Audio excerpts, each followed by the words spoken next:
Welcome back, everybody. Today we are going to be taking a deep dive into The Obstacle is the Way by Ryan Holiday.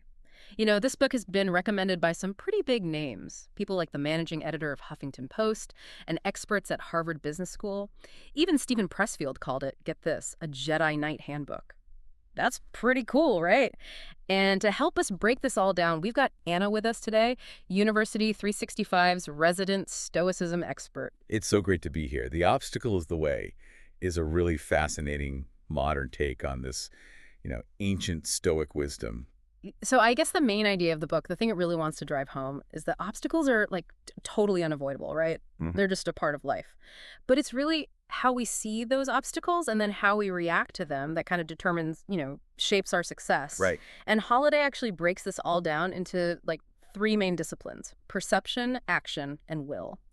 So that's kind of what we're going to be exploring today, trying to pull out like some real practical stuff that, maybe our listeners can use in their own lives. Yeah, absolutely. So let's kick things off with perception. Okay. The book actually opens with John D. Rockefeller, the guy who went on to be like an oil tycoon. Yeah. Now, picture this. The panic of 1857 hits, total financial meltdown. Everyone's freaking out, but not Rockefeller. He saw this crisis as, are you ready for it? An opportunity. That's really amazing how he was able to use this crisis Mhm. to, learn to observe. The fact that he stayed so calm and focused really allowed him to spot all these opportunities that everyone else, was missing in all the chaos. It's true. And that ended up playing a huge role, like a really huge role in his journey to, becoming one of the wealthiest individuals in history. It's wild. That's such a good point because it really like totally flips the script on how we normally view crises, right? I mean, normally we're, oh no, it's over. But instead it can actually be a beginning. Yeah. So like how can someone listening, how can you apply this Rockefeller mindset to all the challenges in your own life, right? What if instead of like freaking out, you took a deep breath and tried to look for the hidden opportunity within that obstacle? It's about that perspective shift. Totally. Now, the book then dives into this really incredible story of Reuben Hurricane Carter, Oh, yeah. the boxer. He was wrongly convicted, and he ended up spending years in prison for a crime he didn't even commit. Talk about, a major obstacle. Right. But even in that incredibly difficult situation, Carter decided to really focus on what he could control, and that was his mindset. That's like real inner strength right there. That's Right. amazing. It reminds me a lot of that Stoic concept of apatheia, which the book explores. And, Holiday really emphasizes that it's not about like becoming emotionless, like a robot, but rather about choosing how you respond to those emotions. Like Well, imagine astronauts, how they're sure. trained to stay calm and focused even under like crazy amounts of pressure. Yeah. It's that kind of like resilience. Exactly. It's about cultivating that inner strength, to kind of weather any storm. I love that. The book then talks about the importance of objectivity, Hmm. and it uses the example of General Pericles and the solar eclipse. So, you know, when his fleet was suddenly plunged into darkness, he didn't, totally panic. Instead, what he did was he explained like the actual science behind the eclipse, Yeah. and that calmed his men down and prevented chaos, total meltdown. So it's like about challenging those knee-jerk emotional responses, right? Because sometimes, and like, I think a lot of times our fears and anxieties are actually based on like assumptions, not reality. Yes. How often do we just let our like subjective interpretations kind of color a situation negatively? It Yeah. happens all the time. It's so important to question those assumptions. Hmm. And this leads us to Steve Jobs, right? And was called his reality distortion field. He had this, almost unshakable belief in achieving, the impossible. And he was constantly pushing boundaries and questioning limitations and just refusing to accept, the status quo. Jobs is like such a powerful example of someone who refused to let those obstacles, define him. Yeah. So what if anyone listening applied that kind of thinking to their own life? Like what limitations have you already kind of just accepted that you could maybe challenge? What dreams have you like deemed impossible that might actually be within reach, if you just kind of shifted your perspective? Mhm. That's a really interesting thought, right? It is. Yeah, it really is. It all, comes back to that power of perception. And that actually leads perfectly into the book's second discipline, which is action. Okay, so we've adjusted our mindset, right? We're seeing things maybe a little bit differently. So now it's time to, like they say, walk the walk. But it's not just about any action, right? There's got to be more to it. Right, exactly. Holiday emphasizes that it's about like directed action, Right. It's got to have a purpose. Yeah. And he actually uses this example of Demosthenes, the ancient Greek order. And you know what? He actually overcame a speech impediment through like sheer relentless practice. Oh, wow. I love that. It just goes to show that even our like perceived weaknesses, they can be transformed with, enough dedicated effort. It's kind of like, that wax on, wax off training from Karate Kid. Yeah. But speaking of relentless pursuit, the book also talks about Amelia Earhart. I mean, she faced so much gender bias and financial roadblocks, but she still, like, fearlessly chased her dream of, flying across the Atlantic. Yeah. And both Demosthenes and Earhart highlight a really crucial point. They didn't just like wait around for the perfect conditions to magically appear. They took action and they made things happen. That's so true. This reminds me a lot of Ulysses S. Grant, and his relentless siege of Vicksburg during the Civil War. Oh, yeah. Talk about persistent. He just kept pushing forward no matter what obstacle was in his way. So we're seeing this, like, theme of focused, determined action emerge here. Definitely. But you know what? Holiday also brings in this really interesting concept of minimum viable product, or MVP. It's from, like, the tech world. So, like, how does that fit in here? It's brilliant, actually. He connects this whole concept to personal growth. So, like, instead of aiming for, total perfection right away, we should focus on taking action, getting some feedback, and then iterating. It's about embracing those small wins. The ones that build momentum toward, the bigger goal. I see, yeah. So instead of getting, like, totally paralyzed, by the, like, enormity of a goal, we break it down into those smaller actionable steps. Right. I can see how that could be really empowering.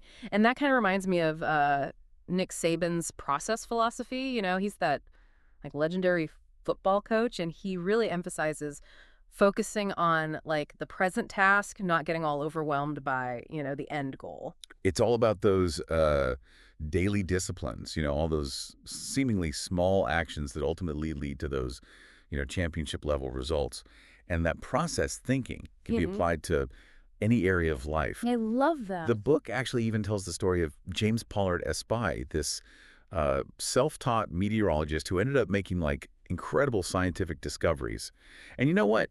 He didn't have fancy degrees or resources or anything, just this consistent dedication to like observing and analyzing weather patterns. He essentially like break down this really complex goal into, these manageable steps. It's like that saying, the journey of 1,000 miles begins with a single step. But, I think sometimes action isn't always about these, like, grand pursuits, right? I mean, the book also talks about President Andrew Johnson, who took a lot of pride in his work as a tailor, even when he held, like, higher office. Absolutely. It's about finding, like, that nobility and purpose in literally every task that we undertake. Yeah. No matter how seemingly small or, insignificant it might appear. It's about doing our job, Yeah. whatever that may be, with, like, excellence and integrity. And, speaking of purpose, Holiday quotes Viktor Frankl, and he said something so powerful. Life is constantly asking us questions, and our actions are the answers.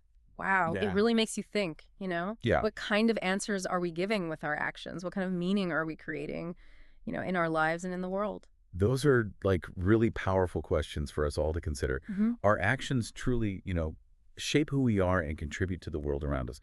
Now, we've covered perception and action. Ready to move on to, the final and perhaps most crucial discipline, will. Let's do it. This is where I think things get really interesting. Yeah, really interesting. Okay, so we talked about perception and action, and now we're on to will. This feels like where the real, true grit of Stoicism, that's where it comes in. Oh, absolutely. This discipline is all about resilience, that unwavering strength to just endure, especially when things get, really, really tough. And Holiday, he actually kicks off this section with a figure that you might not expect, Abraham Lincoln. Wait, honest Abe, the guy who led, like, the nation through the Civil War, you're telling me he struggled with depression? Yeah, it's true. Holiday highlights this to kind of show that even those who, achieve these really incredible things, even they face, like, these inner battles. Lincoln, he dealt with personal loss, political setbacks, and constantly wrestled with, like, his own mind. Yeah. But it was his will. It was his ability to persevere, and that's what allowed him to lead during one of the most challenging periods in American history. I mean, it's such a powerful reminder that even when we're like faced with a ton of pressure, and turmoil, we Yeah. can still find the strength to lead and to make a difference. It means that struggling, it doesn't mean that you're weak. Not at all. Yeah. It's about finding that inner reservoir of strength that I really think we all possess. Yeah. And the book, it goes on to share the story of James Stockdale. He was a Navy pilot Yeah. who was, a prisoner of war in Vietnam for 7 years. And he, you know what? He actually credits his survival to finding a cause that was greater than himself. It was the well-being of his fellow prisoners. I mean, that's incredible. It reminds me of his motto, Stockdale's motto, unity over self, focusing on something bigger than, just ourselves, on helping others.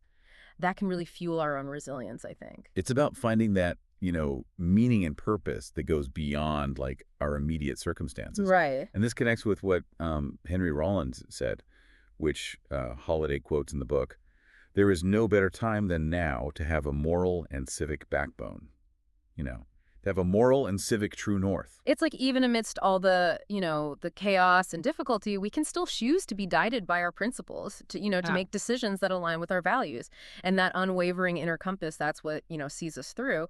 But, Will, it's not just about like gritting our teeth and bearing it, right? No, it's also about, being proactive, about preparing for challenges.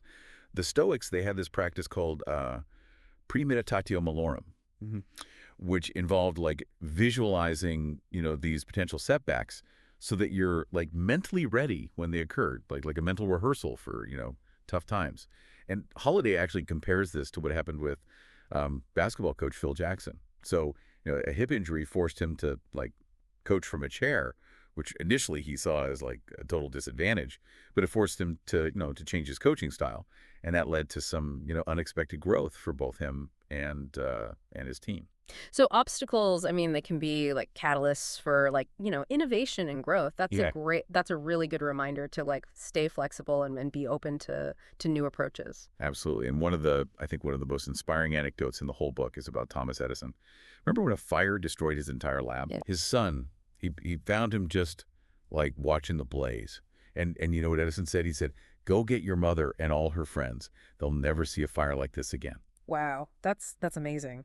I mean, even in the face of, complete disaster, he found a way to like see it from a positive angle. Talk about turning an obstacle into an opportunity. It's a powerful example of, of choosing your perspective, of finding the good, even in what seems like, utter destruction.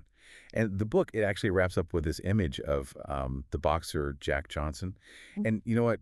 He stayed like unbelievably optimistic and calm during this racially charged fight. And he found like real joy even amidst all the, the adversity and injustice. Okay, so we've covered all three disciplines, perception, action, and will. What would you say is like the ultimate takeaway here? I think it's this. Obstacles, they're inevitable. They're just a part of life, But our perception, our actions, and our will, those are the things that determine how we navigate those obstacles.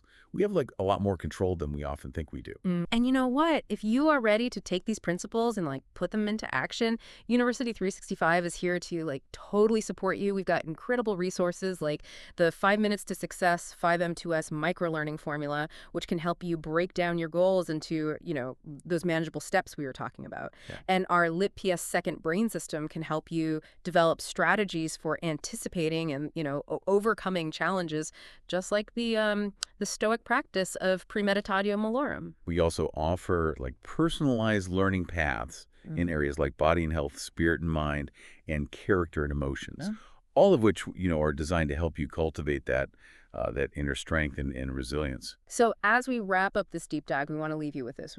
What obstacle are you facing right now? And how can you use, these principles that we talked about today from the obstacle is the way to turn that obstacle into a stepping stone on your path? Remember, the obstacle truly is the way. Thanks for joining us on this deep dive.